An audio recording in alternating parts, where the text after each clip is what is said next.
Hello, everyone. Welcome back to the Underrated Movie Podcast. This is a podcast where we discuss films that are underrated, underappreciated, and ones that have flown under the radar and passed most people by. I am your host, Derick McDuff, and today we are going to be discussing the 2014 film Comet, written and directed by Sam Esmail, starring Justin Long and Emmy Rossum. And joining me today is a good personal friend of mine, David Holloway. How's it going, David? It's going great. You know, I've never seen you actually do the intro before, I think. Oh, that's not true. I take it back. Sorry. We did record something where I saw we were sitting right next to each other. Right, yeah. IRL. All right. Let's take it from the top. All right, and already. No. How you doing today, man? I'm doing good. How are you? Good. And yeah, this was your pick. You and I have, like, as you alluded to, we podcasted a few times before. I've had you on, and whether it be here on Underrated on the main feed or on bonus podcasts, I've heard you mention this movie a couple times. And this is, of course, this is our Valentine's Day movie here on Underrated. This is kind of a romantic drama. Wikipedia says it's a romantic comedy drama, but I think it leans more towards drama about this pair of people who are in, I guess, it's kind of alternate universe, so it's very, very, very light sci-fi, but the story of 6 years that these two people, romantic partners, kind of coming in and out of each other's lives. But you've spoken a few times about how much you really enjoy this movie, about, sense of yearning and all these things. So I was like, you know what? For Valentine's Day, let's cover this one. Let's do this one this year. So I wanted to hear, what it is you like so much about this movie, Comet. Well, I mean, first of all, I think it matches my lived experience of relationships, is where they all end. So I think that was Fair. So it cuts close to the bone in that way. But it is. I of course rewatched it for the episode today, and I picked up new things from it. Right, it really is like a frame of mind where you're at when you watch it. Where this time I did feel more of the comedy, which is interesting. But I just really like the layering. Right, this is a true LA movie. It sort of has, it's very actor focused, dialogue focused. Scenes are very static. There's not a lot of movement or anything. You're really leaning on the actors' performances to elevate it. It's very dialogue heavy. They truly are the only two characters in the whole movie. I just loved how wonderfully layered it is, and yeah, you can say there's a light sci-fi element, but it's really truly just a device to justify some of the artistic leanings that they chose with their out of sync sequences and just some of the interesting details around the cinematography. And I think that both Justin Long and Emmy Rossum elevate the material. Yeah. I think it is really interesting structurally. Whether it's flashbacks or going kind of between different realities, because we think of alternate, because it says that like one of the opening crawls of this movie mentions that this is a few universes or whatever. So it's kind of hinting at these are different realities that these characters might be, or different options, but they pretty much follow the same storyline. So it's more like plays like flashbacks, but of these characters coming through, and it will cut from when they first met to big fight that they had right before a wedding to their breakup to them kind of reconnecting on the train to the last time that they meet. So it just goes back and forth between these points in these characters' lives. So I was really excited to talk about this movie with you because of how much you talk it up. I watched it initially because you said you liked it, and I was like, yeah, I will maybe talk about this movie on Underrated. I will say this movie, for me, was not my favorite. There's things I definitely appreciate about it, but I've been thinking a lot about, what is what should I talk about here on underrated? And it cannot just be movies that only work for me, right? It has to Mhm. be movies that I appreciate on some level that might not have worked for me or for critics or whoever, but that there's still people that are passionate about because not every movie's not going to work for everyone.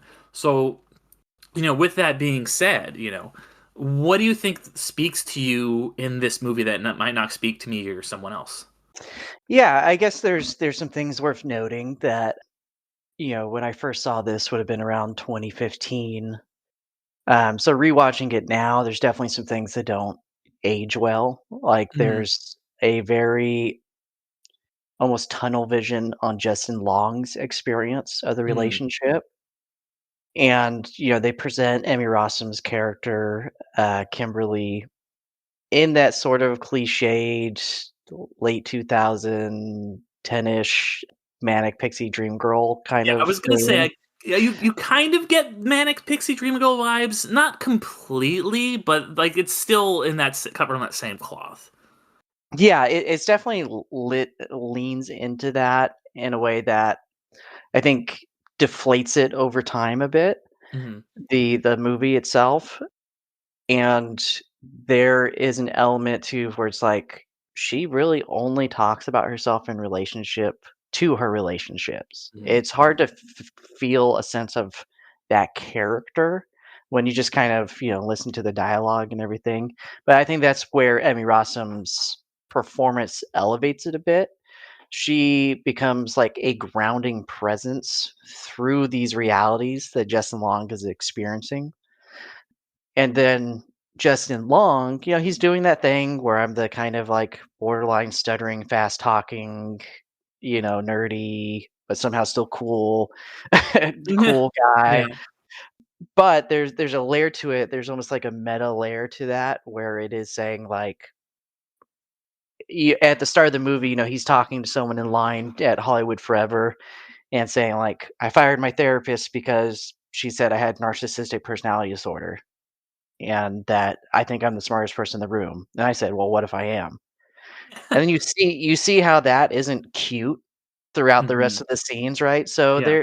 it's very easy, I think, to see like the surface level of this and not allow it to age. But I think it is subtly layered enough where, as I watch it more and revisit it again, I could find more to pull out of it. Where there is a commentary about like this guy kind of sucks. Yeah. And he had love, and he's the one who lost it. The universe didn't take it away from him. She wasn't the person that caused this. Like I think there's enough play in all these components where you can kind of reconfigure it. And to the credit of the material, that it's not so like this is the point of view. This is what I'm saying. It does have a male centric view, which is I think doesn't make it as inviting for others to watch, especially as we all get older and become more aware Mhm. that men aren't the end all be all of Yeah. everything in life. And that's the nice way of saying that, I guess. But I like the way it's layered. I like the dialogue. I think there's 2 great performances in it, and I do think it is funnier than I thought it was when I first watched it, too.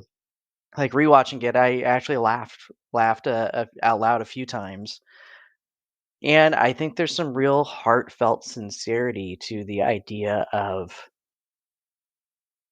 not all good things last, and not Mhm. all things that last are good, and sort of that exploring that idea, and the parallel universe thing, I think, was used in a very intimate way. It's not, "Oh, evil Justin Long is coming in to steal good Justin Long's Right. girlfriend." It is just, here is this man and there's a scene, right, where where they meet when, I don't wanna get too far ahead of me, but after they've broken up, about halfway in the movie, the scene starts and becomes one of the recurring scenes they visit.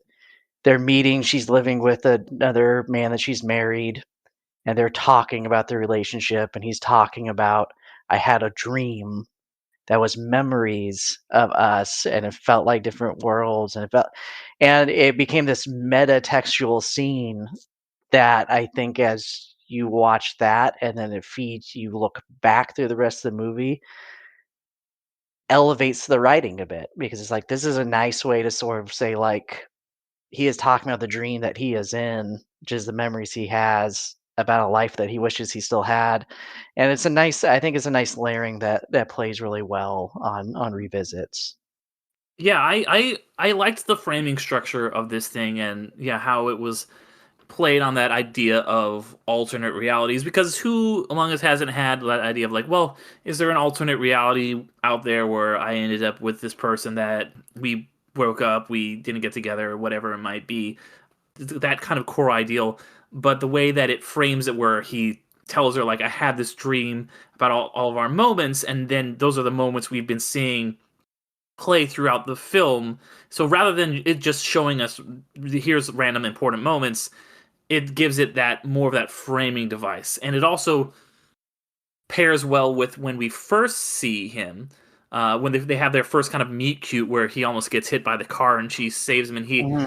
my life flashed before my eyes, which is a Yep. common trope, but usually it's like things that you have done previously. He's getting glimpses of the future or these alternate realities, what have you, and you get to see just in very very short snippets all the scenes that will play Yes. out between the two of them. So I thought that was all really well done. I also wanted to talk about what you said about Justin Long's character Dell Mhm. being pretty. He is the very much the point of view character, and him being pretty unlikable. I think there was a lot of movies from roughly this time period that are trying to kind of deconstruct that main character rom-com guy, movies like 500 Days of Summer or Scott Pilgrim, where they're like, yeah, these tropes of like a guy who kind like stalks his ex, and she's when he meets her, she's on a date with this other guy, and he's kind of this self-defeating sad sack, but Yeah. he's doing very male manipulative stuff. I think what for me, those movies, at least those characters like Scott Pilgrim or Tom from 500 Days of Summer, are not good people, but they are at least a little bit redeemable and likable by the end. Whereas there was never I just hated him throughout the whole movie. I did not like him at But that's all. Like fine, you don't have I to hate, like him. yeah, and I don't. And that it just really took me out of the movie. And like I said, every we'll have different experiences, but I will Okay, say, no, no, let's stop right there, because okay, now I wanna ask, yeah. why does not liking the point of view character take you out of the movie? Because this isn't it really interesting me, right? Because I don't like him either, and he doesn't Mhm. get the girl, and he doesn't deserve to get the girl, and when you start, like yeah, their meet cute exactly is not cute. It's not cute. He is narcissistic, he is an asshole, he is creepy, he clearly has mental health issues that should be a huge red flag for any woman, but he tries to play it off, right? But and I don't like him either. But I think that's what makes the performance so good for me because it sells the reality of a relationship. People get into relationships with people they really shouldn't be in. Wink, wink, nudge, nudge. Your boy over here. uh, but so I think it's very interesting that you're saying it took you out of the movie because for me that's a part of it, right? Like is the true exploration of this romantic relationship is recognizing that this guy's an asshole. Sure, she might have a few things that are annoying or whatever, but they do a great job presenting her as a very sincere and honest person and clear about what she wants in her life. And like that's what I mean. Like she feels so much more grounded, which makes him being the point of view character who's like, oh, all these other realities where I could be in love with you still. And it's like, yeah, man, you fucked up the reality you have. Mhm. You have to live in these parallel universes now because you fucked it up. And for me, that sells kind of the thesis of the movie more. But I do want to hear more about why him being unlikable took you out of it. Yeah, because I don't think that a main character, needs to be likable or a good person for me to enjoy something. Like Breaking Bad, Walter White is horrible. He's everything he does is awful. and I think that's an incredible show. You know, there's plenty more examples. Or The Godfather, you know, like those are movies where they're like the main character is a bad dude. You picked criminals. Yeah, I guess, yeah. Or you know, 500 Days of Summer. You know, I don't think he's a good guy in that either. Mhm. I think the reason that I couldn't get invested is I think it was just because he was really annoying in a way that Ah, like okay. I just I like Justin Long. I don't think he was necessarily miscast, but just it being so much from his point of view, I don't think the movie did enough to make me not on his side. It felt like the movie was really trying to get me on his side, and I was not for that at No, all. I don't feel that at all. That's Okay. interesting. Yeah, I do think that Emmy Rossum was really good in this. Maybe a little bit underwritten, but I think that her Yes. performance overcame that. I think that that is why she doesn't come off like a manic pixie dream girl, is because Yes. she's so good in this. And not that Justin Long is bad, but she just elevates the material on the page. Where I was like, I wish this was, if not a not told from her perspective, at least a two-hander where we got to see the back and forth between them. You know, because I do like movies where they don't end up together. You know, Mhm. that's kind of a favorite trope of mine. Like, you know, because like you said, sometimes you don't always end up with someone. You end up in this reality that you think you might not belong in or whatever. And I think that has been done very well in a lot of movies. And once again, like this is why I wanted to have you on and talk about it, because I was Because I'm curious the only what person who's worked. told you about this movie. You're the only person that's told me about this movie, and you were so passionate about it. And then I watched it. I was like, man, this guy sucks. And that last scene of the movie is, in my mind, supposed to be kind of ambiguous, because for anybody who didn't watch it, which I know is a lot of people, but Right the now, it's last it's 2 people. It made, like, $20,000 in the box office, so it's like it went straight to VOD pretty much. Yeah. It's the last scene is kind of ends with him having this big confession about him loving her, and then she's like, "I'm pregnant. I'm engaged to this other guy," and he kind of goes towards her, and the movie kind of hard cuts to black. And for me, that was kind of ambiguous. Like, oh, is he gonna kiss her here? Like, what's gonna happen? What did you think of that last scene? He told you what it was. He woke up. This was the Mm, dream that he was talking about. He's in the dream, talking about the dream, about the memories, and he so desperately wants to come back, but he wakes up before he kisses her. He can't have her, and that's like, boom, he wakes up. He goes to kiss her. I love that ending scene. I think it's great. It's a great cut. I like that stops there, and because that scene is so filled with a lot of, like, the camera shakes, there's quick cuts to now they're in a new environment. And it has that dreamlike quality of being like, "Well, now we're here, mm. and now we're over there, and now we're talking about this, and now the whole world is shaking, and I'm the only one who's aware of it." Like, it has that dream quality where this is the layering that I like The about it, dream right? is collapsing, like Leo said. It's a little bit Inception-y, yeah, a little bit, yeah. But I really like the last scene, and obviously I do. I like the whole movie. I do think that there is a parallel universe, if you will, where this movie is written with more meat for Emmy Rossum and still pulling off the same kind of point about real relationships. I think that's what I appreciate about it is that their meet cute is very dreamy. It's very surreal and ethereal, and it's lit by all these beautiful lights, and the background is synchronized with like images of the comets and the lights and novas exploding, and it has that very magical quality of a romance. And then you'll cut to a scene where they're just having like a very bland, almost gray washed scene where they're fighting, right? And Mhm. it's these cuts of like, yeah, the magic of your love can disappear real quick when the reality of the relationship steps in, right? And I really like these interplays between these moments that feel very magical and they become very bright and colorful, and then the moments where it's very drab is in great contrast with the tone of their conversations. It's the more they fight, the more like washed out the coloring is, and this kind of back and forth, this the ebb and flow, the waxing and waning of this relationship. I mean, for me, just from a personal perspective, it rings true as the way I remember relationships, not just romantic, but any relationship. You remember these standout moments, really, right? Just like, oh, this is the best time we ever had. This is the worst time. Here's a big fight we had. Here's our first kiss. Here's the first time me and the boys went out together, and just try to pull it away from the romantic side, talking about the boys. Not that there isn't romance, right? Derek, you know what I'm talking about. Oh yeah. We were on a Ferris wheel together not too long ago, and a carousel. Very Yes, romantic. yes, yeah. It was pretty nice. It was nice, beautifully lit at a theme park. Mhm.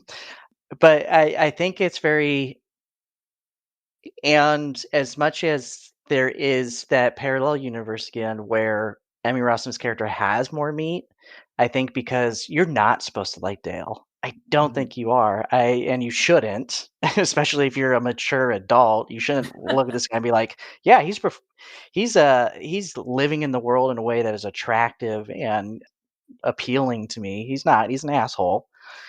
But the the point of view being from him and having Emmy Rossum elevate the material as a grounding force around it plays so much more this idea of like he has regrets. He has realized he's a shitty person. He tells her that. And it's not just a game to him just to win her back saying like I'm shitty. It's sincere. He just can't help himself because he's an asshole. And I Mhm. don't say that in an excusing way, but in a like he doesn't deserve to be with the girl. She was clear and upfront about what she wanted through all those scenes. She's always like, there's the first fight scene that they play to, right? She's telling him, "Does it bother you that you don't make me happy?" He's like, "Ha ha, your jokes." She's like, "No, this is a real conversation I'm trying to have with you." And he can't handle that reality, which again plays to the idea of like parallel universes. He can't handle the reality where she doesn't love him for who he is, but he doesn't actually deserve to be loved for who he is. And that's the reality of kind of growing up and maturing that he fails, right? This is 6 years of their life that we're supposed to be covering. And 6 years is a long time. That's a long period to grow when you're supposed to be late 20s, early 30s. So it's for me that all plays really well. Like I said, I some of those things don't age well and they could be improved upon, but I don't necessarily think the intention of that point of view is to minimize. I I do think that the character of Kimberly is used a little bit too much as like an anchor and a mirror to Dell.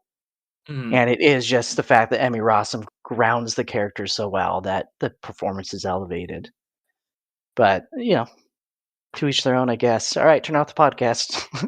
It's the no, but I love that because, that's something that I would not have, did not take away from the film, a lot of that stuff you were saying, and so I love that you did, and, like, now that's why I love having discussions like this because and putting them out on podcasts, because maybe there is an alternate reality out there where I watched this at a different point in my life and it had a much more profound impact on me. Like I because Yeah, I honestly tomorrow. think You're gonna watch that. it again tomorrow now that I've Yeah, talked to you about it, and you're like, "I love this movie." yeah, no, like honestly, I think when we talked about on the Patreon Creature from the Black Lagoon, that was a movie that I kind of like initially was like, I'm not super hot on this, and then we talked about it. I was like, you know what? I think this movie's kind of great. Now I got you eating out of the palm of my hand. Here we Mhm. go. I'm gonna make you love all the movies you hated. Oh yeah, totally. Yeah. Next up, Avatar 3. But Oh, shots fired. no, that movie was okay. But there is some even before we talked, there was some things about this movie that did work very well on me, and a lot of them you discussed. The color grading in this, for example, how they are shifting back and forth between these very dull, washed out scenes they're not monochromatic or black and white or anything, but they No. are lacking a lot of color. And then when that's juxtaposed with like these scenes that have these really vivid pinks and blues, and it's just the two of them looking, and then they right before they kiss, like or he says I love you, like the meteor shower starts, Mhm. these huge romantic scenes. And it's interesting because that To be scene. fair, hold on. Just Okay. as a f as the guy who loves the movie, he says, Mm. "I think I'm going to fall in love with you." Okay, yes, I think I'm gonna fall. And then that big romantic moment happens. That scene though happens at a cemetery, at a place that Mhm. is not typically thought of as being a romantic spot. The inverse of that, when you have this scene where they're fighting, it's this lead up to their breakup. That scene is in Paris, the city of love, and all you Yeah. really get from that though, but it's in this static hotel room. The only thing you get from Paris is just like out a snowy window. You see the Snowy Eiffel window, Tower. yeah. hmm Yeah, great it's detail. very droll gray scene, and it does this really cool effect when it's kind of flipping back and forth between realities, where it's almost like any millennials and older might remember, like when you're switching the TV on, like, and it would just kind of have that like that little effect where it kind of, would get a little wonky for a second and then Right. change.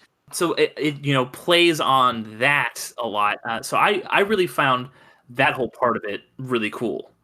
And of course, you were talking about when you try to watch the Spice Channel, is that correct? Oh yeah, you're trying to get HBO, and you see the boobs in Titanic, and you're trying to like change the channel, and you're like, come on, I can just try to adjust the little wire, the what is it called, the rabbit ears above your TV.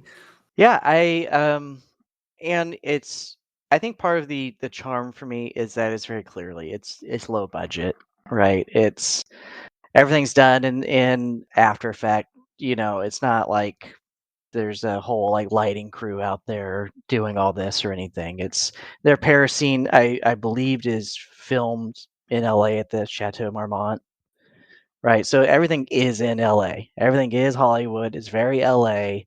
This rich person hotel is a stand-in for a hotel in Paris, and a funny detail which I didn't notice before, which I now want to go back and kind of research why it looks like this. But when they're on the train platform, I don't know if you noticed this, but it's very clearly they're like at a train museum because Okay. there's just like three like modern passenger cars and then like an Mhm, old timey car in front of it. No sign of like a train engine or anything. It's very mhm, clearly nobody's actually getting on the train. So, but that kind of that charming for me is like that's what like independent movies look like now, right? It is mhm. people filming like on an iPhone or whatever, like, and they're doing things on their MacBook and doing everything in After Effects, and I like that about it because it really draws in the focus, right? You're not disrupted or distracted by anything that's super flashy. It all serves the dialogue. It all serves the connection between these two actors performing. Nothing's there for put the actors in the scene. The scene serves the performances, I think, in a really nice way. And there's a lot of I really like the little touches that are done with the background or the extras. Like when he sees Kimberly for the first time, all the extras don't just become out of focus. They actually walk out of the scene as she becomes the only focus for him, which I thought was a really nice touch. You see everybody sort of just step because they're supposed to be in line to get into Hollywood forever, and when he sees her for the first time, all the extras you can see them step out of the line, out of the scene. So it's just Yeah. him focusing on her.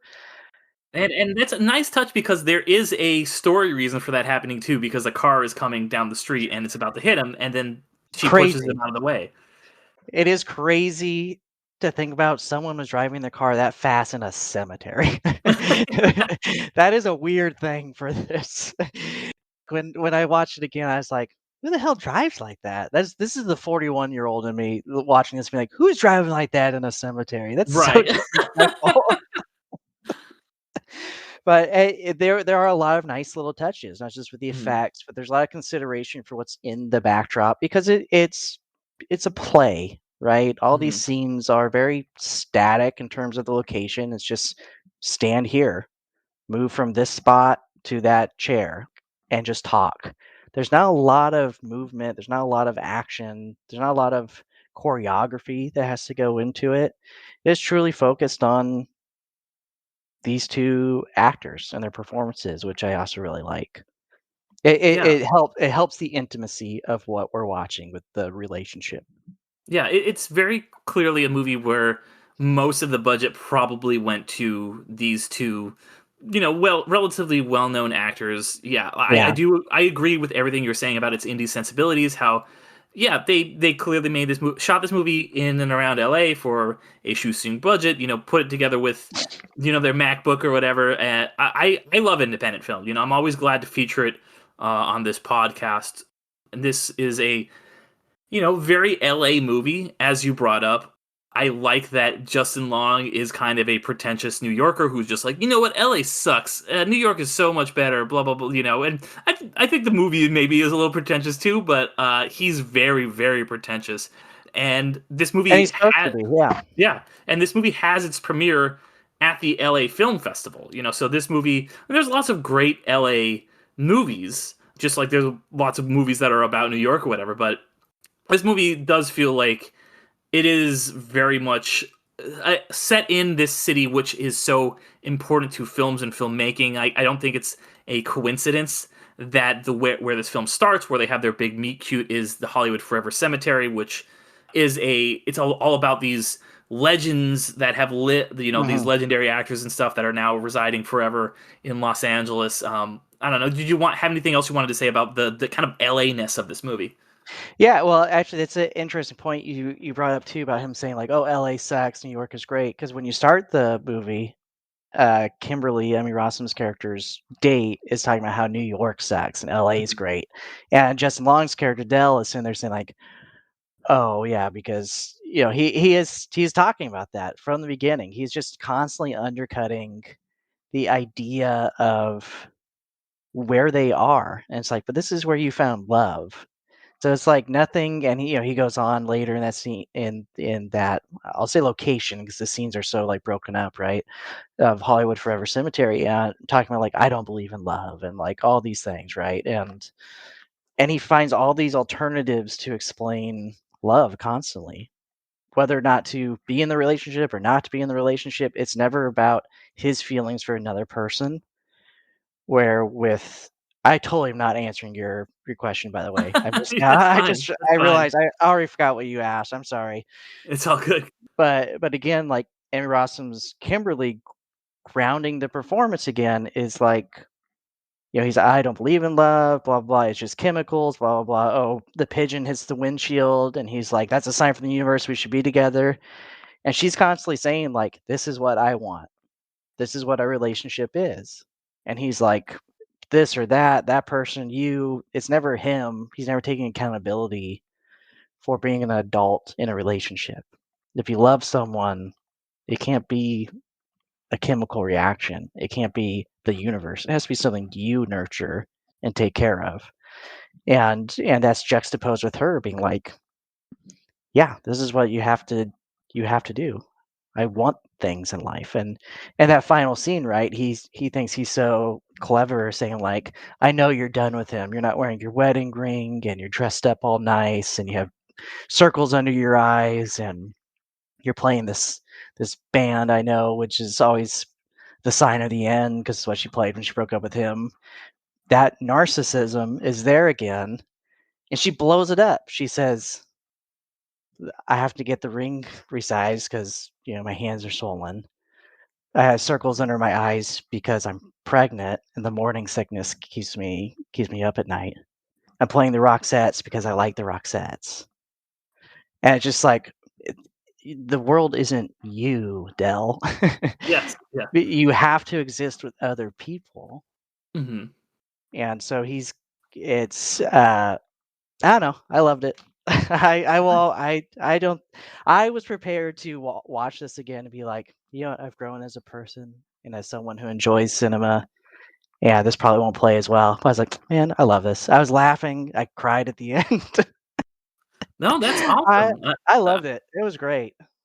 no, that's great. That's exactly the kind of reaction that I'd love to get, and I hope, like, honestly, you are making me more interested and excited about this movie. Talking about it, hearing all of the things you have to say, and I guess was wondering because you're talking about how he is this not very good, pretentious, unlikable character, and then that last scene happens where he thinks it's going to be like it always has been, where he finds a way to talk her like to talk like she's on a date at the beginning, and he talks to her like, oh, they like have this big romantic moment. And it's like cliche almost, where they're on the train, and he's like, it's almost like before sunset or sunrise, but where they're on the train, and he's like, let's get off, but instead of seeing you're up there at Chico, and then he thinks he's going to do it again, right? He's going to be like, okay, well, she's with this relationship, this guy who we don't see anything other than the picture. All we know is that he worked at MTV, and that like she was like her kind of in between guy that she was seeing, and now she's pregnant, she's seeing him. He thinks he's gonna like sweep her off her feet. He even says to her at one point, like, I saved you, got getting you off that train, I saved Yeah. you. He's got this hero complex. Do you think at the end he actually learns anything? Do you think he actually grows as a character from this experience? That is, I think, the $1,000,000 question that you're supposed to get left with is I and I don't think the question is about the character. I Mhm. think the question is about the audience. Because I think we've all had relationships like this, in one form or another. And the question is, when you wake up back to the reality you actually live in, you're done with the daydreams, the fantasies, the memories. What is the reality you want to make for yourself? And I think that is like the fundamental. That's why it has to stop. It's like this is his dream. We don't know what happens when he wakes up. He's seen it. He's had the conversation. It is his dream. This is him grieving the relationship, right? It's in his dream that she says she can't be with him. She's pregnant. She loves Jack. They're married. Nothing's changing. She did get dressed up. She did get dressed up for him because she still likes him and she's thankful for the time they had together. That is his dream. That is his fantasy. That he can let go of this and feel okay about it. That she is saying like, this was good, but it's over. It was also bad, but it was something that she sees as something that was important for her life to have experienced, and that's the kind of validation he needs. That I think when he wakes up from that, that's the question the audience should be asking: is would I change in those circumstances? Because I think that's where you're supposed to actually project yourself onto to Dell. Because I don't think it is hard to watch him throughout this movie and think he's gonna change. It is genuinely hard to do that, but you hope that, the Marvel-like after credit scene is him waking up in bed and saying, "Today I'm gonna be a better person." I don't But even think I watched the after credit scene. I think I turned it off too early. He wakes up in bed. yeah, he wakes up in bed, next to, Samuel L. Jackson, and he Oh, says, okay. "I had the craziest dream."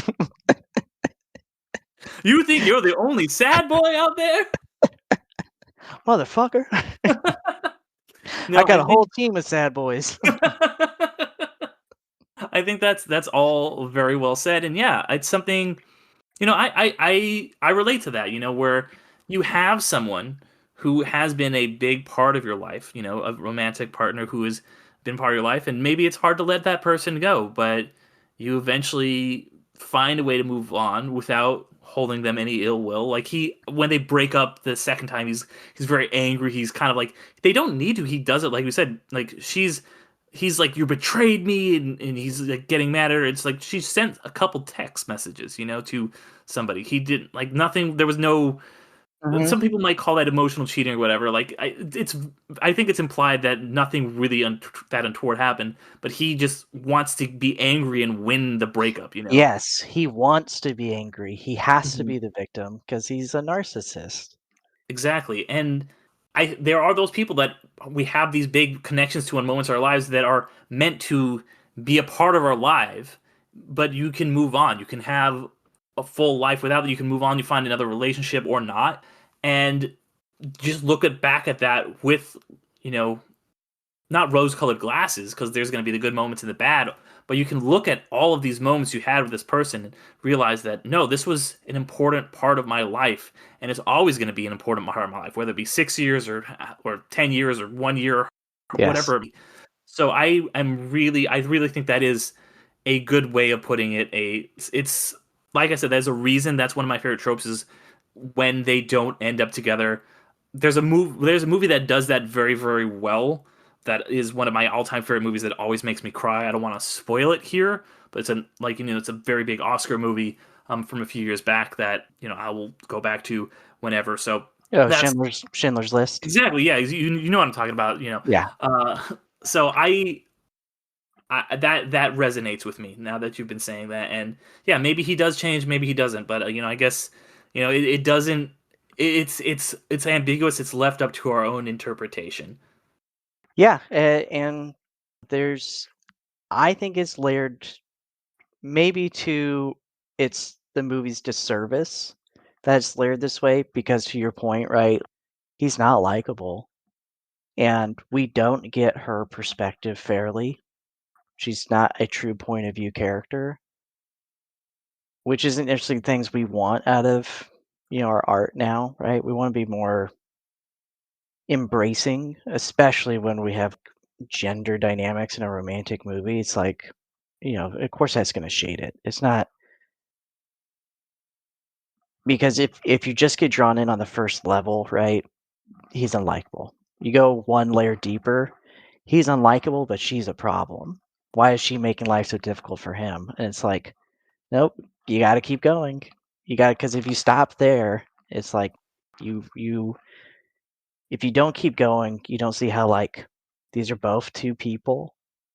We're watching it from his point of view, and he's the asshole. So why would we believe his point of view is correct? So if you get lulled into that first thing where the movie's telling you like, oh, she betrayed him, she did this or that, or she wasn't serious about the relationship. It's like, yeah, but he's an asshole, right? He told you at the start of the movie, he's a narcissist and he thinks he's the smartest person in the room. And his mouth gets him in trouble and he can't stop himself. He won't stop himself. So it's just this interesting thing where I think maybe when I was looking at some of the reviews calling the writing indulgent. Yeah, a bit. The writing is maybe a little self-indulgent with that, but it's like you can't explore new things if you don't try, right? And it's not cookie cutter. I think it plays with a lot of the tropes. I think it plays with a lot of like you're saying deconstructing different ideas around romantic comedies especially, but it doesn't do it like doesn't beat you over the head with it. It's not saying like this is a deconstruction. It's not saying this is a parody. This is a send up. It's just trying to ground some of those tropes in a different lens and point of view, and I really like it because for me it's like the romance plays sincere, the heartbreak plays sincere, the regret for not being the person you needed to be for someone else plays sincere, and that's what gives it so much realness because it's like, yeah, all these moments, it is the shading of how our memories play these interactions and relationships over time. There's no way that him and Kimberly found such perfect lighting every time they had an important conversation. Mhm. But in our memory, it would take on all that stuff.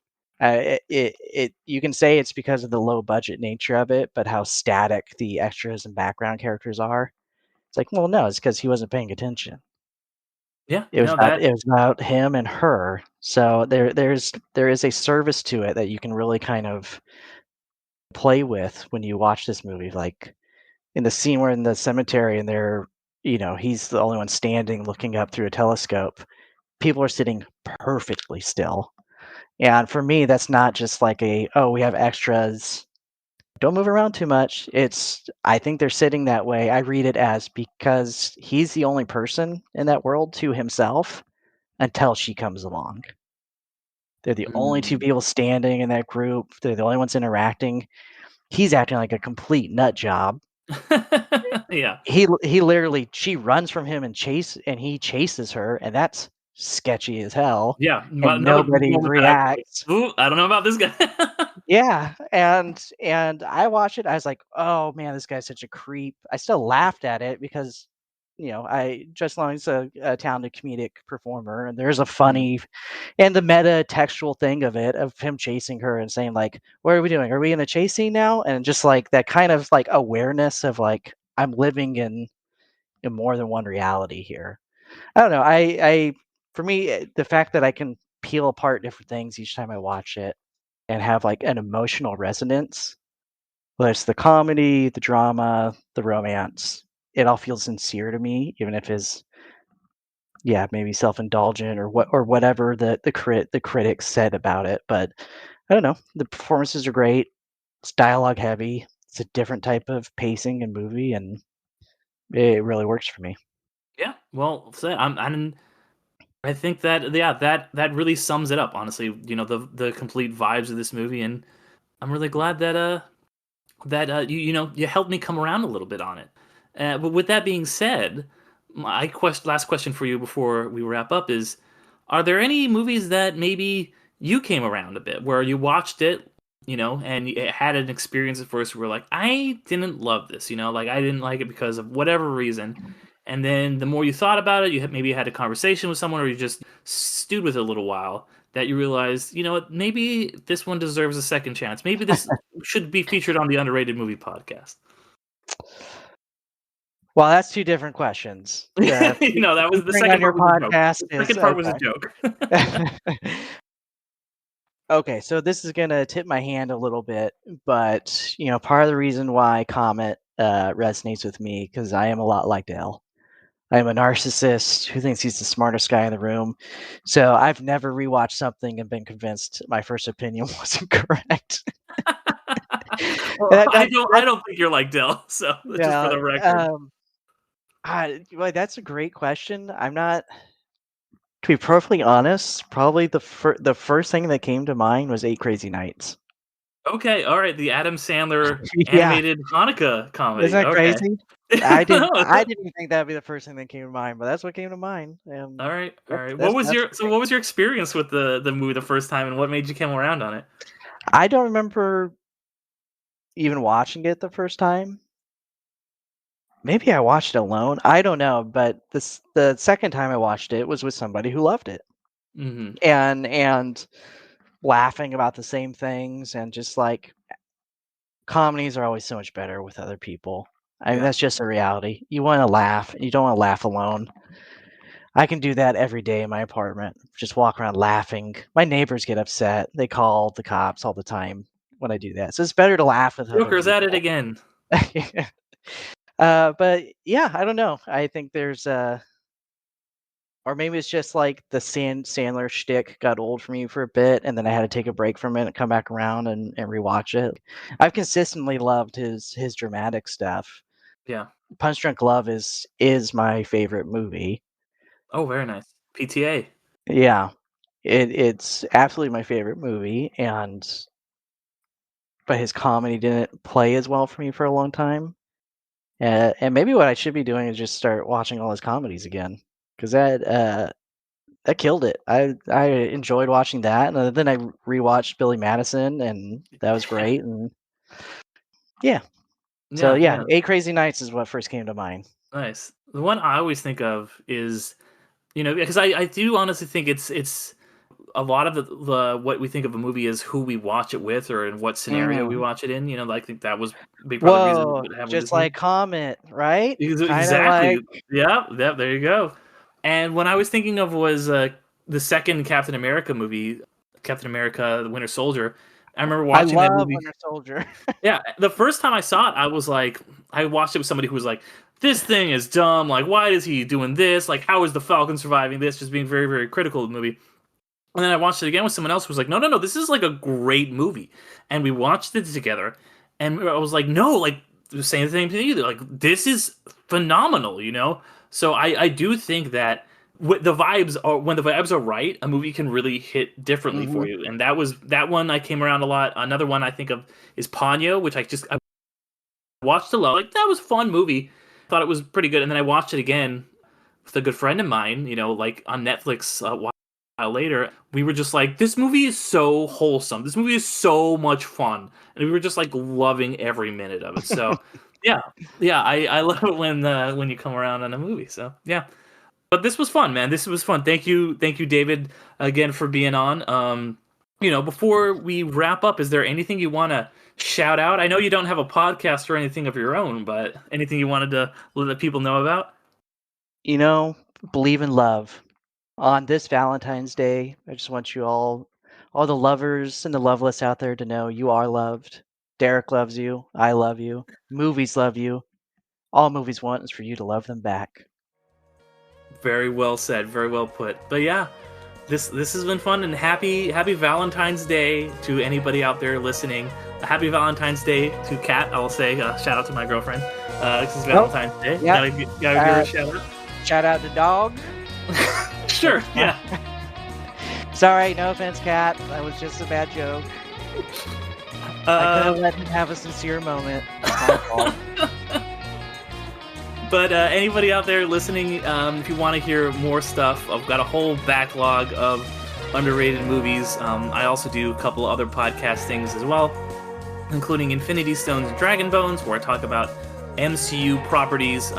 By now, our episode of Wonder Man should be out. I also do a podcast on my Patreon called Amadeus, the 2026, where I am talking about Amadeus in 15-minute chunks. So you can sign up for as little as $3 to get episodes of Amadeus. You can also get episodes of this podcast a week early and ad-free by just going to patreon.com/underratedmoviepodcast or underratedmoviepodcast.com for all of the links to all my stuff, or following us anywhere on any social media at Underrated Movie Podcast, or just give us a like, give us a review. It helps the show out quite a bit. Until next time, I'll see you, David, in another reality. Bye.